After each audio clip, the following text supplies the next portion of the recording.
Bienvenue sur le podcast Naissance positive et éclairée, le podcast qui vise à vous informer et vous inspirer à vivre une expérience positive de l'accouchement. Ici, on parle de vos choix, de la science, des outils pour surmonter l'intensité du travail, du déconditionnement et du compagnon de naissance, quel que soit votre projet et vos désirs. Je suis Laura Aimée Lewis, votre hôte, ancienne ingénieure docteur en Formule 1. Je lâche tout et me forme à l'hypnobirthing à Londres à la fin de ma première grossesse. Une évidence pour moi, je décide de me consacrer à aider les femmes à être informées et préparées pour cette transformation fabuleuse. J'espère qu'en repartant d'ici, vous aurez hâte de vivre cette expérience. L'accouchement impacte le reste de votre vie. Alors, êtes-vous prête à vous sentir forte, sereine, fière, confiante et responsable? Si vous aimez ce podcast, je vous invite à le noter sur votre plateforme d'écoute favorite. Enjoy! Bonjour à toutes et à tous, aujourd'hui on se retrouve pour le 23e épisode du calendrier de l'Avent 2022 pour préparer une naissance positive. On va parler aujourd'hui des méthodes naturelles pour surmonter l'intensité du travail. Alors avant tout, un accouchement c'est comme un marathon. Donc on va voir certains des points aujourd'hui. Il y a beaucoup de choses qui se rapprochent d'une préparation physique pour un effort long. Alors avant de commencer, si vous le pouvez, mettez votre main en l'air, ouvrez et fermez votre poing. Donc jusqu'à ce que je vous dise d'arrêter, voilà, ouvrez, fermez, ouvrez, fermez, ouvrez, fermez, avec votre main un petit peu en l'air. Donc une des choses que vous pouvez faire tout d'abord, c'est prendre un bain. L'eau chaude, on le sait bien que lorsqu'on a mal quelque part, lorsqu'on a nos règles, etc., ça fait vraiment du bien, ça va vraiment aider. En plus, on va se sentir très légère avec tout le poids qu'on a à la fin de la grossesse. Allez écouter l'épisode numéro 24 pour plus d'informations sur les bienfaits de l'eau pendant le travail. Ensuite, on va garder un état de relaxation pour vraiment rester dans sa bulle d'ocytocine. Donc, on va écouter des affirmations, des méditations ou même de la musique. Vraiment, on va essayer d'avoir le moins de distractions pour pouvoir se concentrer, rester dans sa bulle et se concentrer sur les contractions. Et en se concentrant sur les contractions, on va pouvoir respirer à travers chacune d'elles qui vient pour aider vraiment à surmonter cette intensité. Donc si vous avez encore votre main en train de l'ouvrir, de le fermer, j'ai une question pour vous. Est-ce que vous avez mal au bras? Donc si la réponse est oui, vous pouvez arrêter. Si la réponse est non, continuez encore un petit peu. Donc quand je parle de respiration, en fait c'est important parce qu'en fait on va donner de l'oxygène aux muscles qui en ont besoin. Donc ici l'utérus. Et c'est super important. Je vous apprendrai des méthodes de respiration pour tout le travail et également une méthode de respiration lorsque bébé arrive, donc pour éviter de pousser et de le respirer.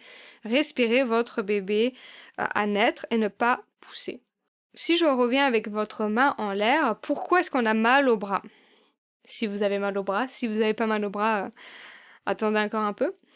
Donc si vous avez mal au bras, en fait, c'est parce que vous avez moins de sang en haut dans votre main, parce qu'elle est en l'air, et donc vous avez moins d'oxygène qui se retrouve dans la main quand vous êtes en train de l'ouvrir et de la fermer. Donc vous faites un effort physique avec vos muscles, mais ils n'ont pas assez d'air parce qu'il n'y a pas assez de sang qui est allé jusqu'au bout de vos doigts. Donc on se retrouve à avoir une douleur dans le bras. Et c'est pour ça que quand on ne respire pas, quand on est crispé, etc., pendant les contractions, qu'on n'apprend pas à respirer, ça va faire mal parce qu'en fait, on n'envoie pas assez d'oxygène à nos muscles.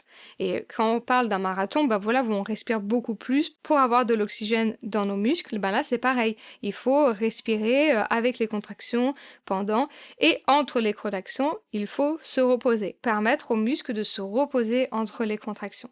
Enfin, au niveau des muscles, il faut également leur donner de l'énergie. Donc il faut manger si vous avez envie et il faut boire pour les garder hydratés. Donc vos muscles, ils ont besoin d'avoir une énergie et une hydratation nécessaire. Donc ça passe par rester hydraté, manger des choses qui vous font plaisir pendant le travail si vous en avez envie. Donc ça, c'est un peu le rôle de votre compagnon de naissance, d'être à l'écoute et vous donner à boire, même si vous ne le demandez pas, mais de vous proposer assez souvent, parce que c'est un effort quand même énorme. On en a déjà parlé, mais bouger, ça aide bébé à se mettre dans la bonne position. Donc si bébé est dans la bonne position, ça va potentiellement réduire la longueur du travail et donc la douleur parce que ce sera sur une durée plus courte Et comme il sera dans une meilleure position, et ben, ça fera moins mal quand il passera dans le canal avec les contractions.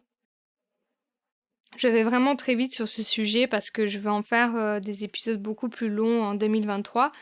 Si je fais une petite conclusion, le mot d'ordre, c'est d'oxygéner ses muscles. Donc, on apprend à respirer. Il y a vraiment des méthodes de respiration pour faciliter le travail, je vous les donnerai. Et ensuite, on a vraiment resté hydraté et reposez-vous entre les contractions.